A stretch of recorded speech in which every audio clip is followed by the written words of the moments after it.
And we are live. Greetings, salutations, and welcome to another episode of the World Anvil Podcast Live. And I have here a very special guest. It is the one, the only, the amazing David Green. David, how are you doing today? I am great. I'm so excited to be on it. I always get really excited because that intro before it starts is like so just like it's noise and images and there's messages and everyone's excited in the chat and it's great. For those of you listening from the future on the podcast, just before we go live here on the podcast live, we have a very stirring trailer that we call the Bois trailer. There are many explosions. There are There many is. celebrations of World Anvil users and their work. And as Secondhand Samurai says in the chat, the anvils are lit. So Yes. that's how we like to kick off a podcast live. And maybe you should come join us sometime if you haven't already. But today we are talking about David Green's favorite subject, which is why he's here. We are celebrating Tolkien. So it is 70 years to the month since the final part of the Lord of the Rings trilogy, The Return of the King, was published. And that is very exciting. And what a nice excuse to talk about Tolkien a little bit more. So we thought that we would do that. And David, you were saying 87 years since The Hobbit came out. Is that correct? Yeah, 87. I think it came out in 1937, so that would be 88 years actually. I think. Wow. Math. Let's do the maths. Let's see. Yeah. Maths. Yeah, 88, I think. Amazing. And folks, prepare your spiciest Tolkien takes. Prepare your questions because we will be taking audience questions throughout today's discussion. Just before I get ahead of myself, let me introduce the fantastic David Green. David Green is a neurodivergent writer of the epic and the urban, the fantastical, the cozy, and the mysterious. With his character-driven dark fantasy series Empire of Ruin or urban fantasy noir Hell in Haven, David takes readers on emotional, action-packed thrill rides. And speaking of which, you have a new book coming out, don't you, David? I do. Yeah, I do. Yeah, sorry. I was like, I do. I'm really excited for it.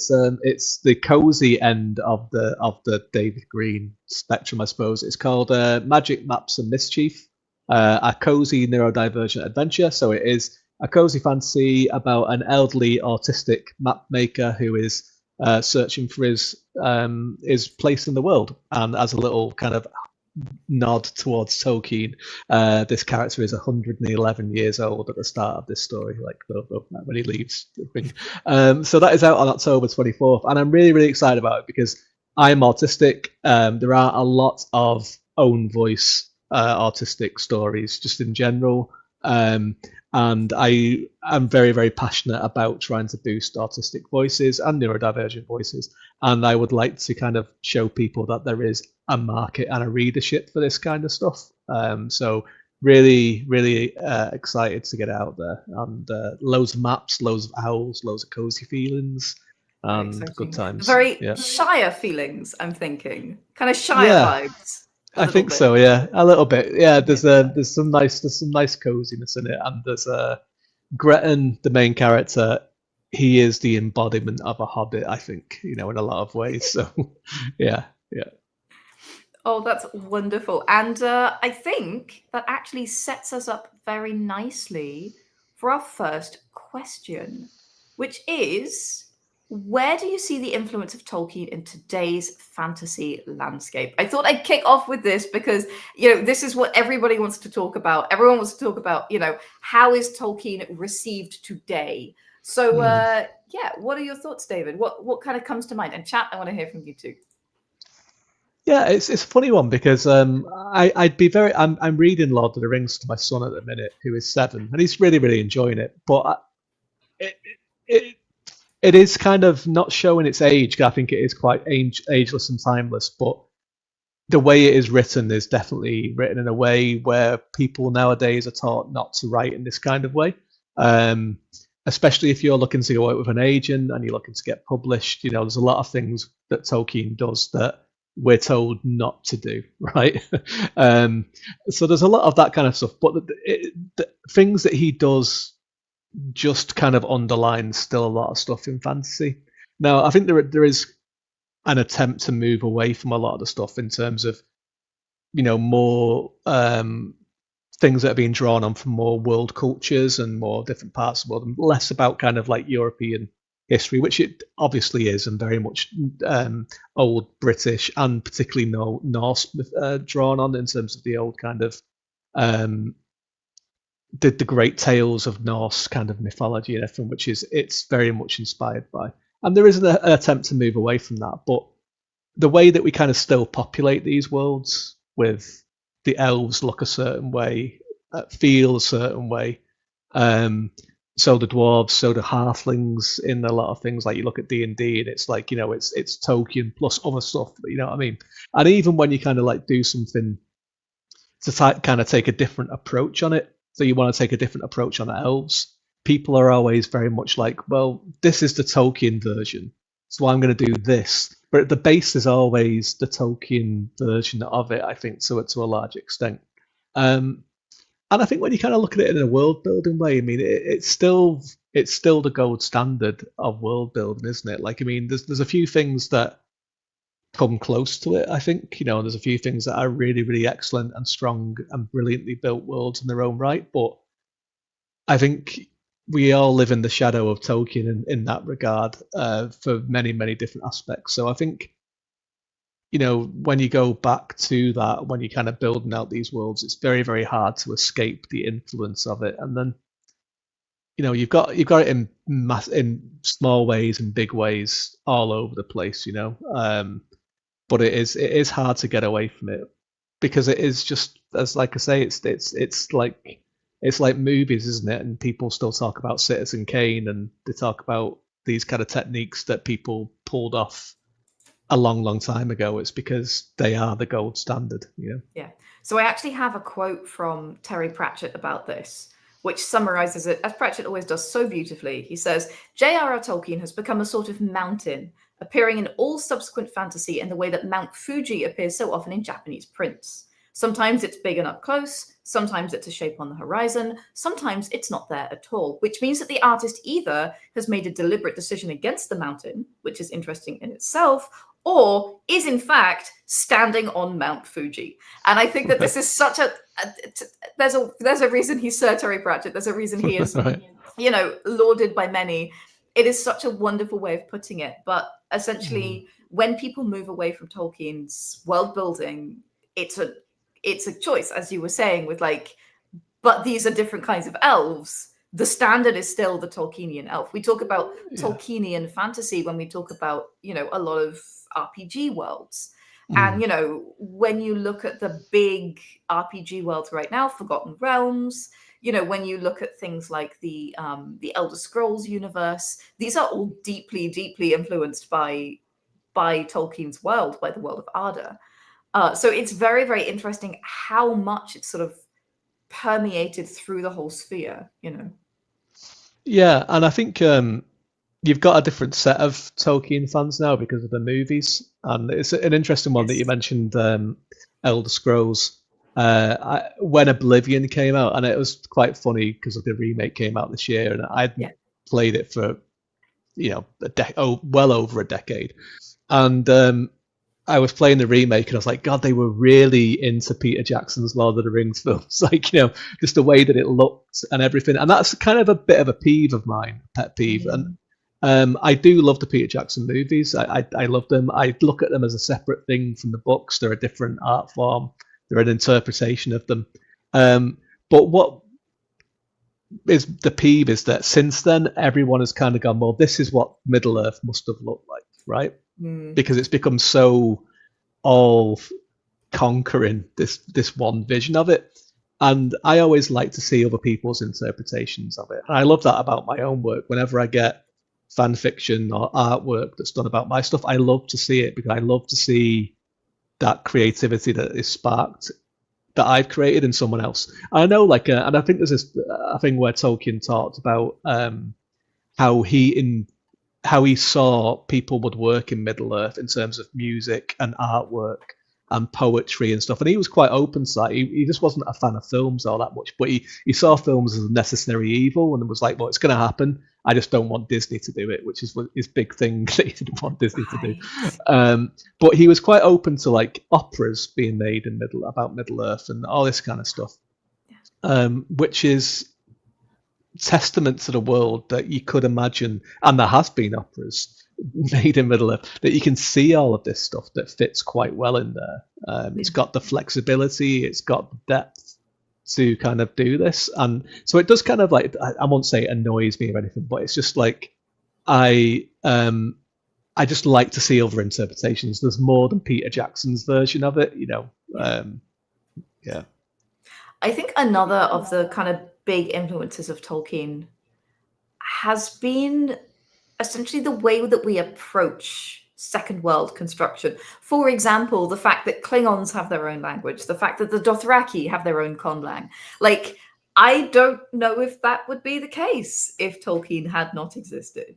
And I think that a lot of the things that we think of as important, the fact that the history of a setting is important to a setting, absolutely, I feel strongly that that is something that has really come from Tolkien, essentially.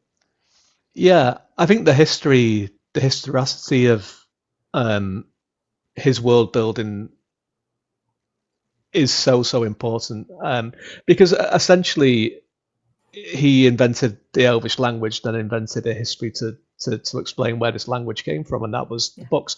But one of the other things about Tolkien as well, which is something that is either like kind of forgotten or overlooked, or some people just don't realize, that it's set in our world. It's set on Earth, right? It's Middle Earth comes from Midgard, and it's set just a very, very, very long time ago.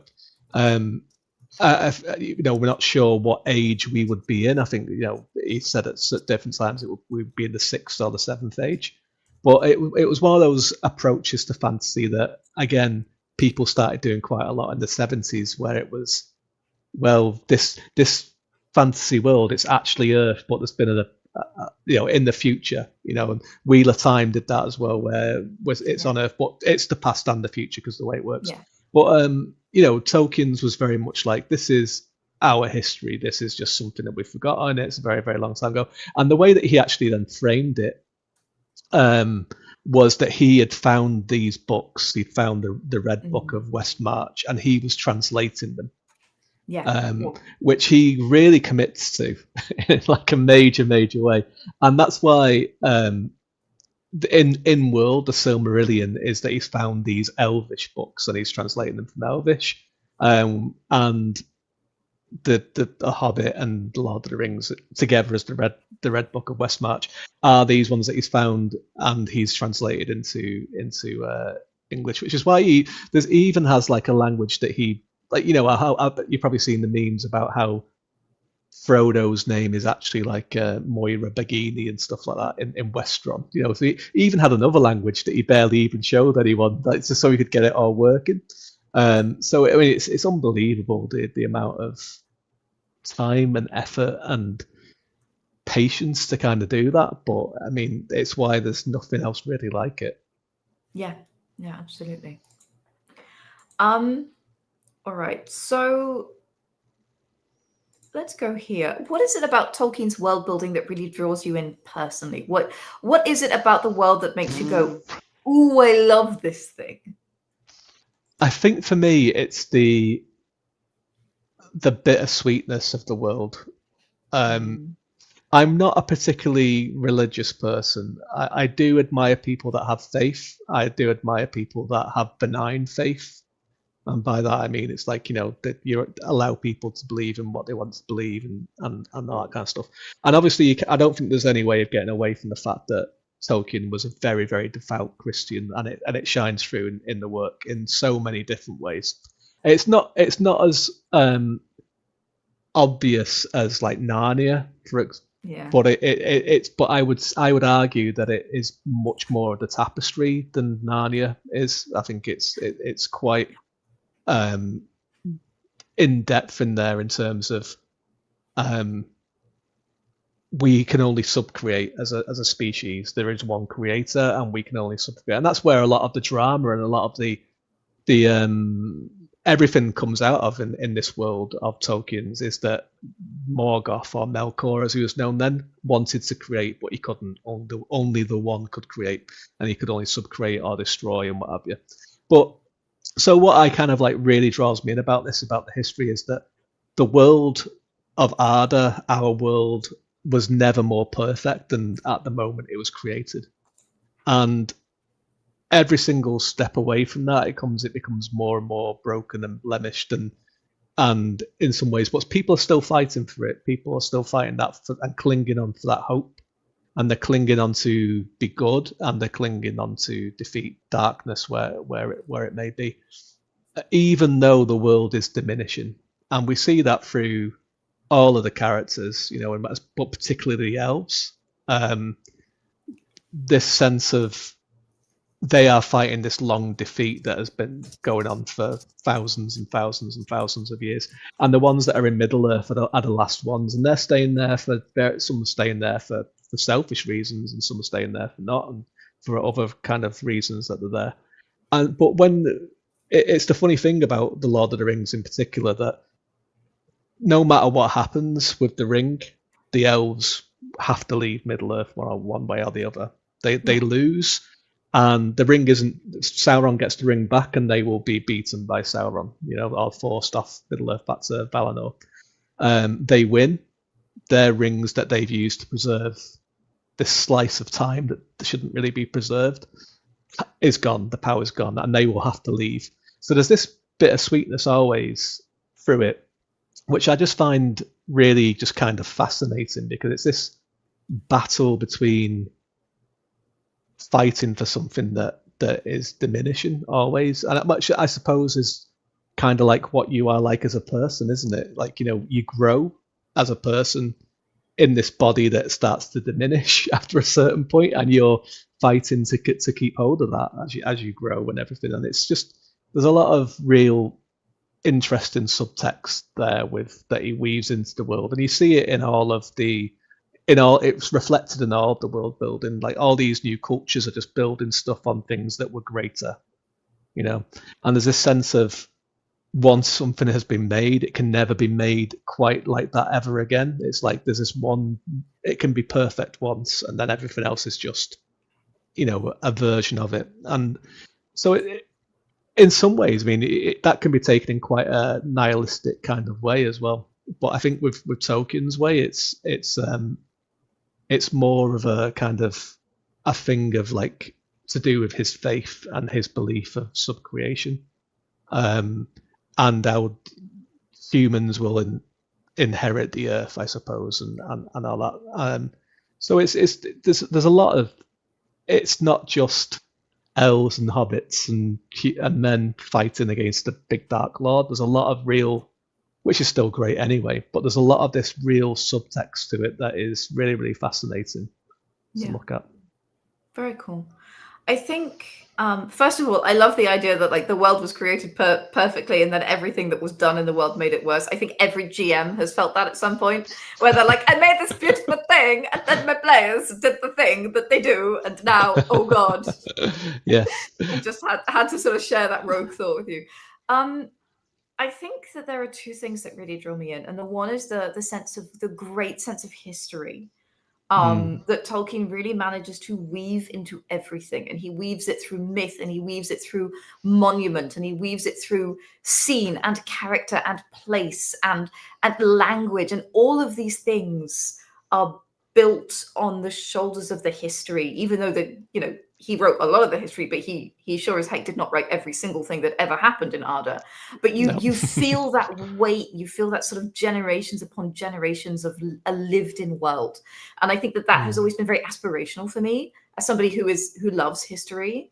But the other thing that I really love about Tolkien, which I feel is something that is very interesting between The Hobbit and The Lord of the Rings. It's something that we discussed earlier. When he wrote The Hobbit, and David said this earlier, when he wrote The Hobbit, he didn't consider it a fantasy story. He considered it a fairy tale. But what he does in The Lord of the Rings is he examines the grayness, the humanity, the difficult in-between spaces. So yes, it's a world about good versus evil, but it's also a world that has many, many forms of gray and complexity and different kinds of moral complexity. And I think that is something that, I don't want to say Tolkien did it first, but that is something that really stands out in Tolkien's work for me. and that's something that kind of sets it apart from previous fantasy constructs where, it was about gods and mortals and people doing the right thing or people doing the wrong thing. And that, for me, that was very groundbreaking, is that, in many ways Tolkien's characters are not deeply developed, but what is deeply developed is this very human sense of morality where, nothing is pure good, nothing is pure evil. And I think that's one of the things that I've always really admired about his work. Yeah, and I think that's a real key part of his work as well, is that nothing was born evil. Yes. And I think it's a real key element of his work. Even Sauron, even Morgoth, they were not made evil; like they became evil over time. And there's always that sense of redemption as well. Like you can be redeemed. Yeah, and that's very interesting because when we were talking earlier about like the reception of Tolkien's work, the way it's carried through to the present, for a very long time, Tolkienian fantasy RPGs, so Forgotten Realms and other Pathfinder, they had evil species and good species, and all of this was theoretically inherited from the Lord of the Rings, except of course it kind of was and it kind of wasn't, So it's a very interesting kind of simplification there that kind of warped the original genius of the idea. I'm very glad that like the sun has set on that idea now, and that we no longer think of kind of evil species and good species. Yeah, it's a very problematic setup. But, it is, and it's something that Tolkien wrestled with as well. And a lot of this came from his faith. So like in the published versions of like Lord of the Rings and Silmarillion, the history of the orcs is that they were elves that were twisted into being orcs, right? Yeah. But then he was kind of thinking, well, that's not great because we're glorifying the heroes murdering loads of elves that would turn to orcs against their will, right? Yeah. So he wasn't quite happy about that. So he started looking into different origins for them, and then he was like, well, they can't have been created because Morgoth can't create; he can only subcreate, so they have to come from somewhere. So he can create kind of golems, basically golems, as in like things, but orcs are shown to have free will at many different points. So it was something that he was like up until he died, that he was like going back and forth on it and not really sure because of that morality of it. He firmly didn't believe that anything was born evil, right, and that evil cannot create. So he was really, really stuck about it. He wasn't sure how to fix it. So it's an interesting one. It's an interesting quandary to kind of think about. Yeah. Some interesting comments here. I love the loyalty of the hobbits and that Tolkien let his world actually change, says Kitoy Poi. What are your thoughts on that, David? Yeah, I mean, like, the hobbits. I mean, the hobbits as a storytelling technique is that we are hobbits. We are the ones that are closest. That's where when you're kind of younger and you're reading this sort of stuff, you kind of think you're like, oh, I'd love to be the Gandalf, or I'd love to be the Aragorn, or the Galadriel, or Eowyn. But these are kind of like, they're archetypes. They're not really. They're people that show who they are through their actions. They're not really characters in that kind of way. But the hobbits are, and we are the hobbits, right? So that's why they're there in the story, because they're there so that we can associate with them, and they're also showing us this whole new world through their eyes, right? So we can see it as they're finding it. But in terms of the world actually changing, yeah, I mean, you look at, you start with the Silmarillion and you end up where it ends up in the Lord of the Rings, and the place is very, very different. I mean, the world is round by the end of the Lord of the Rings, whereas in the Silmarillion, when it starts, it's flat. Right, so there's there's lots of different change, and that is part of the story. Change is part of the story. Letting go of things, not clinging to the past.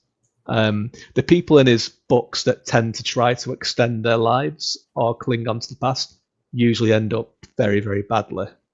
Yeah. Yeah. Drunken Panda has said, I remember a discussion in college where it was said, elves are the grandparents, dwarves are middle-aged, humans are adults, and hobbits are children, which was definitely a discussion starter.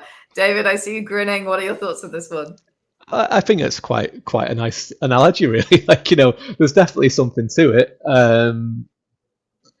I think it's elves are grandparents that never ever go away. I think is one of the things, like, they're going to come back sooner or later. But there is that kind of um, aspect to it. I mean, you look at the Númenóreans, the relationship between the Númenóreans and the elves is very, very much like that kind of, apart from the faithful ones of the Númenóreans, it's very much has that aspect of parents rebelling against their own parents when they reach adulthood, and wanting to inherit what their parents had, which they think is due to them, right? Which in this case is immortality. And and it's funny because, like, the elves look at the younger generation, the humans, and see their limited lifespan as a blessing, as a gift, where and see their extended lifespan as a bit of a curse. They're tied to the world; they can never leave it. And then it's the other way around. The Númenóreans are kind of jealous of this extra life that they have, this extra wisdom and what have you. So it's very interesting. There's a good discussion there. Yeah, absolutely. And I definitely think that you mentioned the hobbits as a great storytelling device. They are fantastic audience surrogates because they don't know about the world beyond the Shire. And so in that respect, yeah, I suppose they are children because they are in many ways naive to the ways of the world, and they have been kept naive to the ways of the world intentionally to kind of shelter them from this darkness, so they don't have to take it on. So I think that's also a sort of an interesting side to it. But yeah, nice analogy. Yes. Let us move on to difficult question, maybe, and folks in the chat, I want to hear from you as well. What didn't work for you in Tolkien's writing or world building, and how would you have approached it? What are your thoughts, David? I hope nobody thinks this is blasphemy. Not every book is for every reader, and there's no such thing as a perfect book. I just want to say that clearly. Yeah, it's a difficult one because it's one of those things where I do developmental edits for people, and edit and whatever as well. And it's one of those kind of things where I kind of train my brain to be like, this isn't my work. I need to kind of work with their voice and try to bring out the best possible version of their story, and not think of how would I do it, because the way I would do it's not right or wrong. And I've seen criticisms of Tolkien. I'm aware of them, right? Yeah. Particularly with, like, writing and world building, it can be quite archaic. The songs and the poems and everything like that. Obviously, I know a lot of people kind of claim that, but that is the style of the writing that he was trying to do. He was trying to evoke the old way of storytelling, which was people would sing and tell oral storytelling. And there's a school of thought that Tolkien's work is best read out loud. It's best to be performed because that is the way it was written. I mean, if you've ever come across any audio of Tolkien reading his work, it's fascinating because he does it in that kind of like high chant kind of way, and that kind of old English kind of way. And it's amazing to listen to. But I mean, I would say, and I think as well, all books are products of their time, as well, right? Yeah. They're written in a time capsule, and people can be forward thinking, and they can look at things and kind of look at other things. And I kind of do wish that he would have been a bit more clearer in terms of the diversity of the people in the world. Not to say that I don't think he was very much like everyone is white, because I don't think he was. I just don't think he cared about it. I mean, there is instances of when Sam is described as having brown hands and brown fingers and browner skinned than other people. And I think this is something that kind of people get mixed up with the Jackson interpretation of it, is that everyone who is white is good and everyone who is brown skinned is bad. And I think that is because of one of the things of where Tolkien set his world, is that, like, East and South are where the bad people live, right? But in saying that, Morgoth used to take his castle, his strongholds were in the north of the world, right? And the North is cold. Cold is evil in Tolkien's world. So it's a tricky one, because it's kind of that kind of stuff is like when you start pulling at stuff and tweaking things, how much of it starts to break, how much of the things that you love start to fall away and everything. There are definitely things that I would love to have seen more of, that you didn't quite get to, and I know we're going to get to that, so we'll talk about that. I mean, I think the main thing that I think, even taking it out of the kind of things and maybe misinterpretations that people have had over it in the years, is that it is a very much a boy's own adventure. And I don't think, and again, I think this is kind of the time as well, like the World War One aspect, and also then the Old English sort of stuff where it was predominantly male warriors going to war and stuff like that. But you know, in Tolkien's world, he talks about how there have been, you know, women who are warriors and women that are capable, and we just don't really see a lot of it. I do love Eowyn as a character. I think she's really, really fascinating. I think I would love to have seen that done more in terms of like her role in Rohan and what she wanted and how that is portrayed. But yeah, I think, you know, it could have. I would have been. Would it have made any harm to have a couple of the hobbits be women? You know, could one of the elves have been could Legolas have been a woman? You know, I think it would have been quite nice, right? But yeah, it's difficult to kind of look at any parts of the world building and start going like, you know, let's undo this. But then again, if people, I'm really interested to see what you've got to say about it. Actually, what you would do. Let's have a look. So it's funny that you mentioned that you know, the songs are absolutely something that can come under fire, and it's really interesting that, you know, we have this comment from an audience member who says one of the things that didn't carry on into fantasy is the songs and the music, but except for Dragonlance, which did come with a lot of songs and music and poems.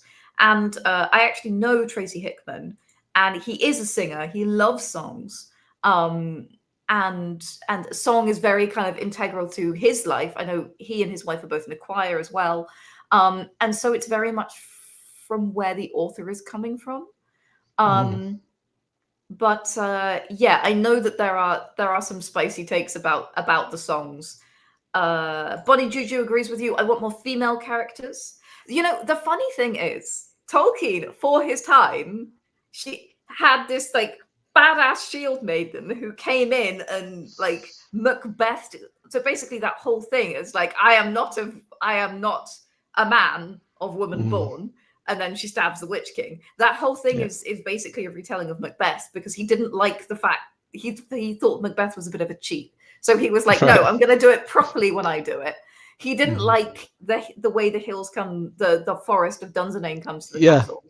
So he was like, well, you're gonna do it. Yeah, exactly. So he used Ents to actually come, and then he didn't use this kind of cheat. I was not of woman born. He used an actual woman.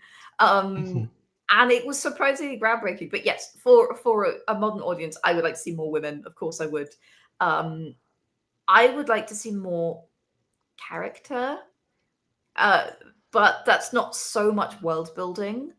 And obviously, what Tolkien was basing his stuff on is these kind of like the prose Edda, the poetic Edda, these sort of old sagas and texts where it wasn't really about the characters. You know, if you actually read the prose and the poetic Edda, which I have, it's kind of like a series of things that happen.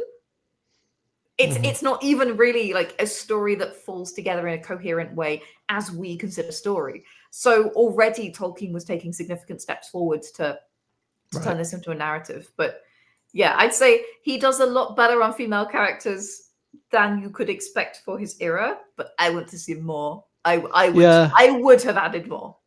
Yeah, I mean, it's one of those things. It's difficult to kind of really get into, because, like you said at the very start, like it's 70 years old, right? Yeah. And you know, you can be as groundbreaking as possible 70 years ago, but like it's not going to be seen as groundbreaking now. Like, you know, someone had read every big major fantasy thing, including like a lot of the stuff that self-published people are doing these days, and then came to Lord of the Rings in like a bubble, and they didn't know anything about what was going on, they'd be like, "This is really kind of weird, actually." And like I've read all this stuff, and it's so it's hard to kind of. I do kind of get a little bit not upset, but I do kind of get a little bit when I do see some criticism. I was on a panel convention once, and one of the panelists started going on about how Tolkien was a racist, and I was like, I don't think you can say that about someone you didn't know, and there's so much information about him where he was very anti-fascist, very anti-Nazis, and what have you. To be like, I don't think you can go that strongly with it. You know what I mean? And I think it's a difficult one, because I think we want everything to be. I mean, I certainly do these days. I want everything to be as diverse and inclusive as possible, but you can't talk about that for someone who has been dead for 50 odd years, right? And was writing. I mean, The Hobbit is nearly 100 years old, and as you say, when it compared to the things that he was inspired by, the sagas, which were very, very much like in this certain style, they were progressive compared to those.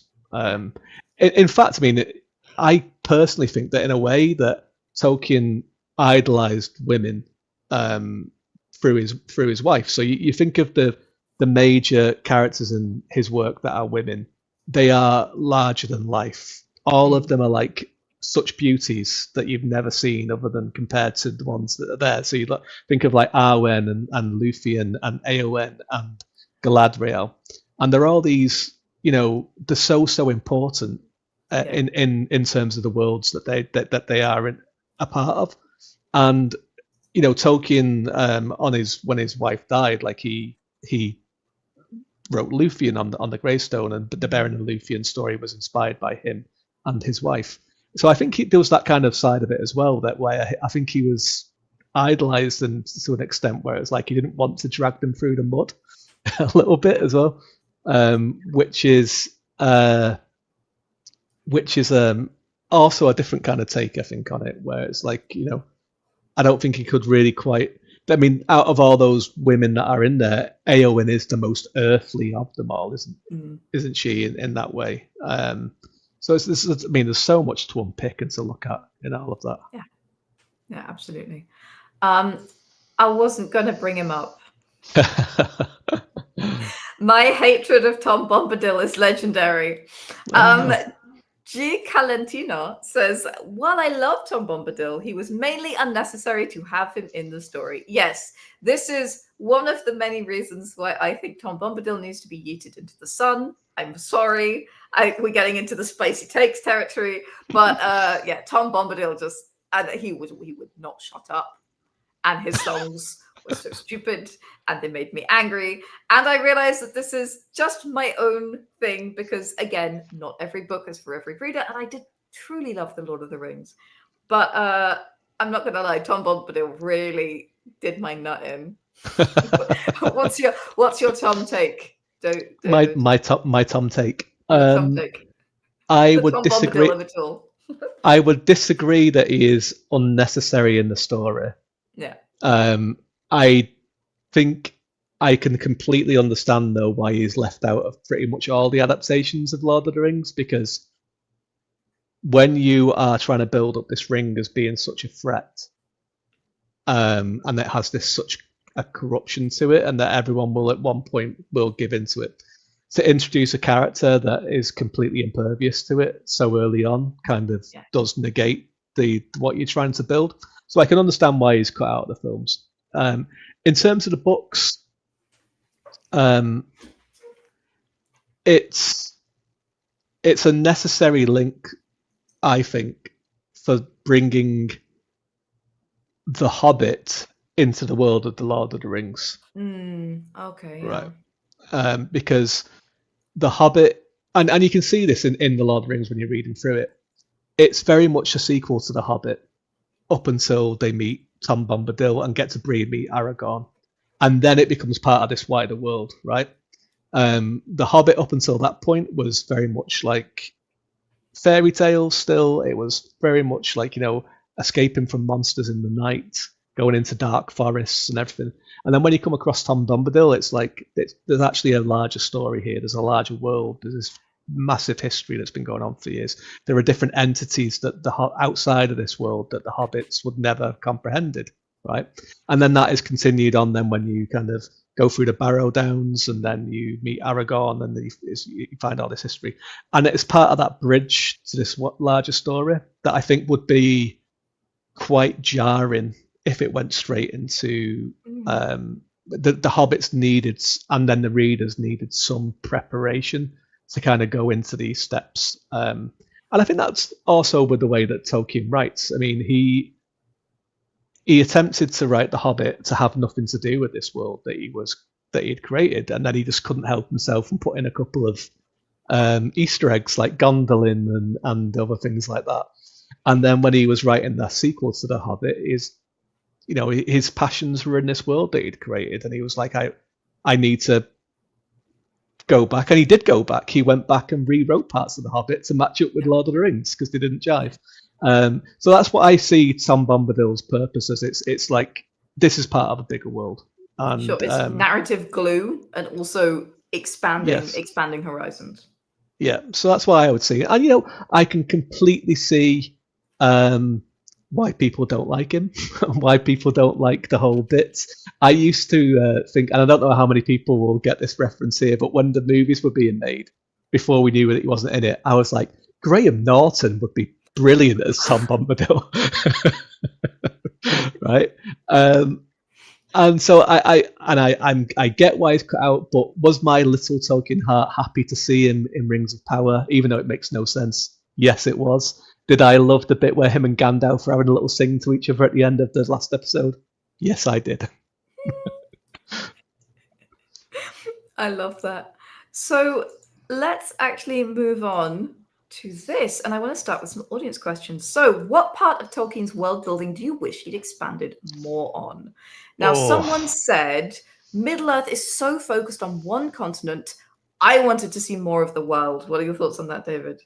Yeah, I think that's a fair comment. I mean, there's a reason for that. I think it's just because of just where they originated from, and that's where scale essentially is set around that continent. Yeah, and I think that is like when you kind of think of the level of technology that they had and stuff, there was not much to kind of go on. But I would definitely love to see more of like Harad and Shara and other places like that. I think it's because it's a great world, you want to see more of it. I mean, there is a drawing of Tolkien's of the entire planet, all of the continents. And, obviously it looks a bit like our Earth because it is meant to be. So there's like an Australia and all or whatever. So it'd be fascinating to see what was going on there. But yeah, it's, we'll never know. Yeah, absolutely. Yeah. It's an intriguing thought, Tynan. Cedra Honnet says there's a great debate about throwaway characters who are barely briefly mentioned, like the Blue Wizards, for example. Another one to maybe see more world building around. Do you have any other throwaway characters like that where you're like, oh, I wish you'd fleshed that out a bit more? No, this isn't so much of a throwaway character, but it's something that I would love to see is the wars with the Witch King of Angmar. That are in the Third Age that basically ended up. I mean, cause like the Lord of the Rings and the Hobbit are essentially set in a post-apocalyptic world, right? The northern lands of Eriador and everything have been completely brutalized by this war with the Witch King. You have like a few pockets of civilization. You've got a few elves and the Grey Havens. You've got the Hobbits. You've got Bree, and then you've got Rivendell, and that's it. There's nothing else there. Like there's Farbad, which is abandoned. There's all these wastes and everything, and that's because there was like a big kingdom there. Arnor was there, and it was slowly fractured over time. And then there was this big war with the Witch King, which I would love to see. I would love to have seen the writings of it, and it's one of those things that when they keep saying that they're going to make more movies and stuff and what have you, I'd be like, I think there's enough there to work with to make a really good like what movie around that. And there's great characters that are involved in it, like Elrond's there, Gilgalad's there, Glorfindel is there, Aragorn's ancestors are there, the Witch King, the other ring wraiths. And I would, and that's another thing that I'd like to know. I would love. There's a great tantalizing mystery about who the ring wraiths were, right? We only have names for two of them. One of them is the Witch King of Angmar. The other one is Camul the Easterling.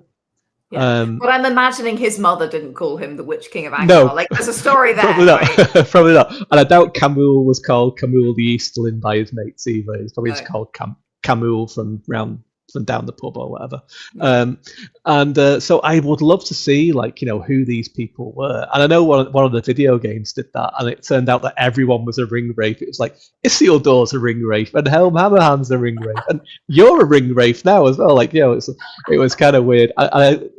I love those games, but the second game goes absolutely mental with the story, and I am there for it. It's like that Oprah meme, like you're a ring wraith, everyone's a ring wraith. I would love to. I'd love to know the history of the ring wraiths, who they were, and I know that Rings of Power is going to do that. I'm interested in seeing their interpretation of who they choose to be, who the ring wraiths are. I'm not against the Rings of Power. Like, is it the best Tolkien adaptation? No. But is it better than the Hobbit trilogy? Probably is a little bit better than the Hobbit trilogy. So, and I like being in the world, and I like seeing other people's interpretations. So, yeah. Yeah.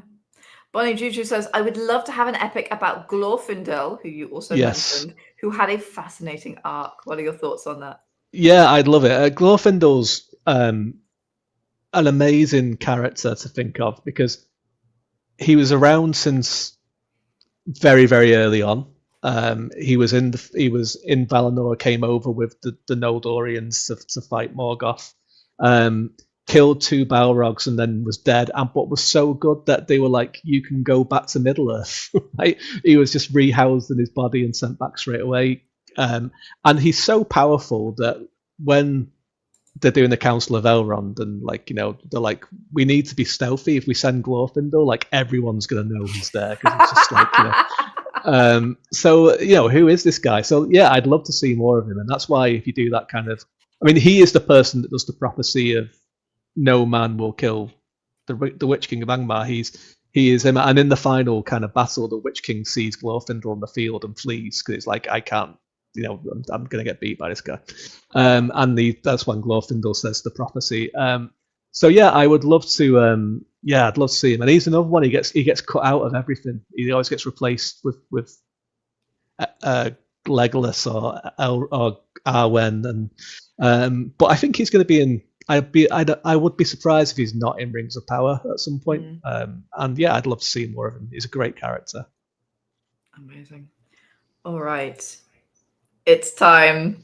I want your Tolkien hot takes. Now, I have a few to start us off, because I've been collecting comments from the chat. So here's one. Mikhail Chandra said, Gollum did nothing wrong. Ooh, what are your thoughts on that one, David? Well, okay. It's said that Smeagol isn't the nicest of people before he died, before he got the ring anyway. He was a bit of a sneak, he was a bit of a liar and stuff. But I think Smeagol Gollum was a necessary part of the plan of winning.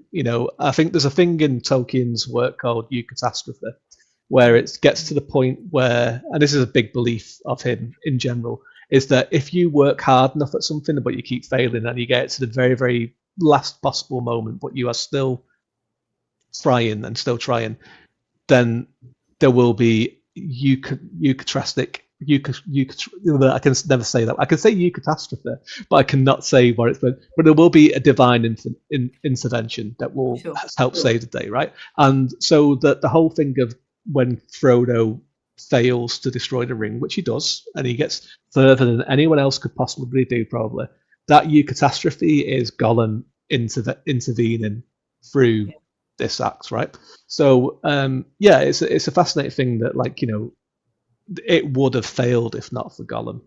Yeah. right? And everything that would have happened. But I think he was not a good character at the same time. Yeah, absolutely. All right, let's have a look. I have another hot take that I collected from RPG Dinosaur Bob, who says if Legolas had been a female, which we had talked about earlier, the dynamic with Gimli would have been very different. Can you even imagine? What are your thoughts on that one, David? I'm shipping them right now. Well, yeah, I mean, I was already shipping them. Yeah, well, they tried to do that in the Hobbit films, didn't they? With Evangeline Lilly and the guy from Poldark, who was sexy dwarf Philly or Killy, can't remember which one he was. So they did that. Yeah, they would have to. They would have to have. I'm sure. I don't know if they would have got John Rhys Davies to play Gimli if Legolas was a woman. It would have been a sexy dwarf as well. I think it would have been like Richard Armitage or something. No, it'd been interesting. It'd be interesting just to put a woman in with the Fellowship and just see how that dynamic works. In that age of chivalry and everything like that, how that kind of works and everything. It's fascinating to think of, how they would have acted around a woman. But yeah, I'd like to see it. And Gimli and Legolas as a couple. I foresee Hobbit shenanigans in all their forms. That's all I can say. I just feel like there would be Hobbit shenanigans around that. Yes. Let's have a look. Hot take: Stewards of Gondor should claim the crown. Ooh, that is a hot take. That's what are spicy. Your thoughts on that one? Well, I think I'm not a monarchist. Tolkien was. Yeah. He very, very much was a monarchist. So that was very, very important to him. There are family lines that should be in power, the ones that shouldn't be in power, right? And that's a key element, and that's something that you can disagree with. I don't agree with that. I'm not a monarchist. So for me, yes, they should have become more of a democracy. Yeah, that would have been perfect, right? But I don't think it. I think in Tolkien's world, the way it would have worked was the fact that they would just not have. And I think this is hinted at quite a lot, that they would have refused Aragorn's legitimacy to take the crown, right? Because they would have been saying, well, you're an Arnorian, you're from the North Kingdom. Go and take that kingdom if you want. It's like, and I think that was probably what Denethor would have done, and they would have carried on as being the de facto leaders of Boromir's line, Gondor has no king, Gondor needs no king, and what have you.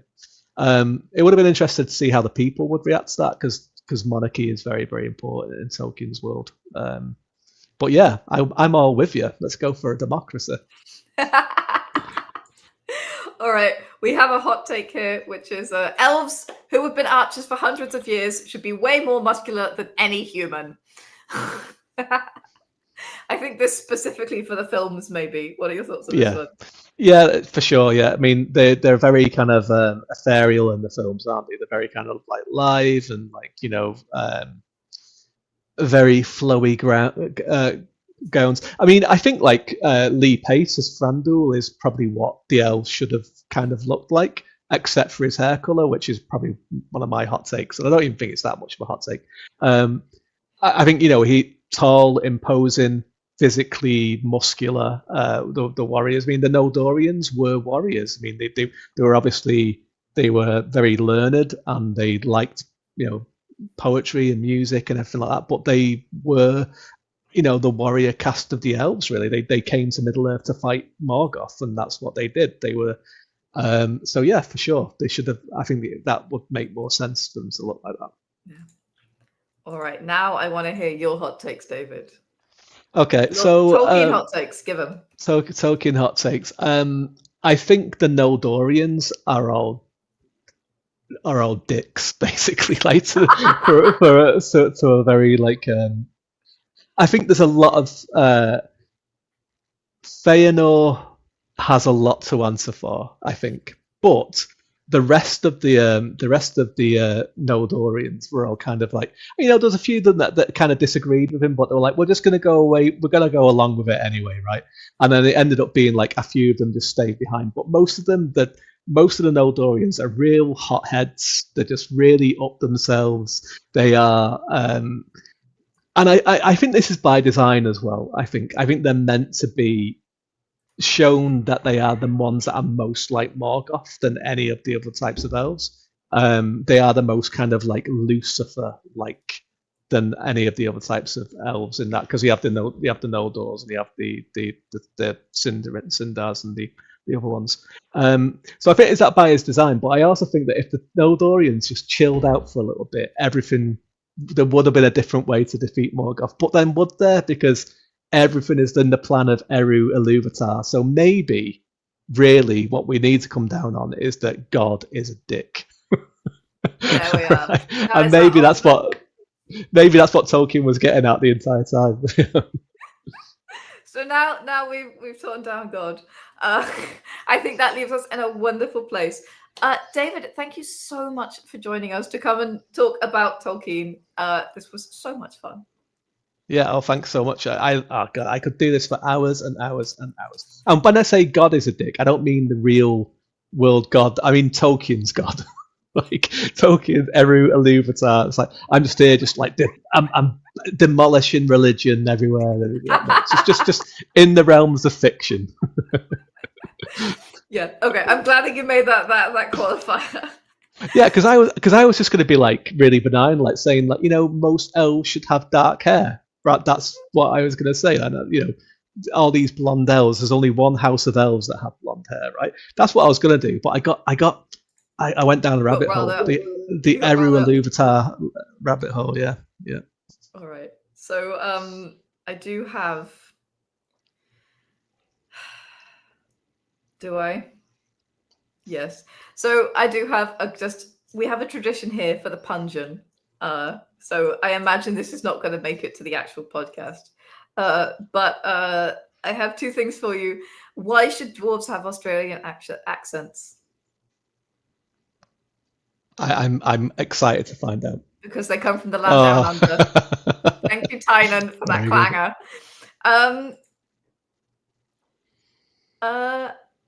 And maybe you can help me with this one.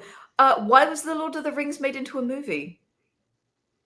Why was it made into a movie?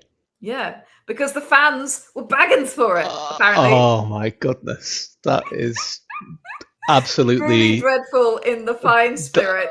That is so good. That is amazing. Yeah, just a little bit of pungent joy to send you off. I love my it. beautiful beans, just a reminder that we are in full Spooktober mode right now. You can find that, of course, on Wild Anvil. We have 21 glorious Tolkien-themed prompts for you. Yes, I opened my trilogy of The Lord of the Rings and pulled out individual words from The Lord of the Rings. So one of those words is pocketses, I'm not going to lie.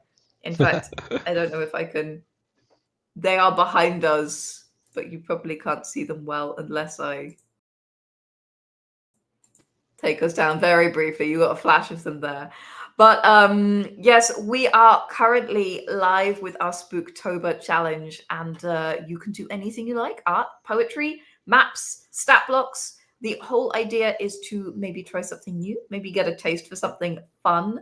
And of course, Novel Ember is coming. So our Novel November writing challenge is coming to us. We have a blog over on our blog. That's worldanvil.com. No, it's not. It's blogs.worldanvil.com. There we are. I do know the URLs for our own stuff. That will help you get prepped and explain to you what the challenge is all about. So if you fancy doing a big old project in November, could be a novel, could be a novella, could even be an adventure, a campaign, an editing project, go and check that out. There will be encouragement, badges, live streams, all of the good things. And finally, we are going on a raid. Our new... Our raid shout is Light Up the Forge. It's not a new raid shout, sorry.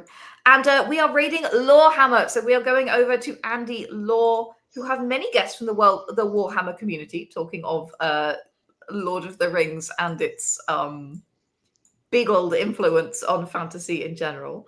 So stick around, shout up, light up the forge to let them know that we sent you. And I will be seeing you on a stream very soon. My beautiful beans, have a wonderful Saturday. Grab your hammer and go world build.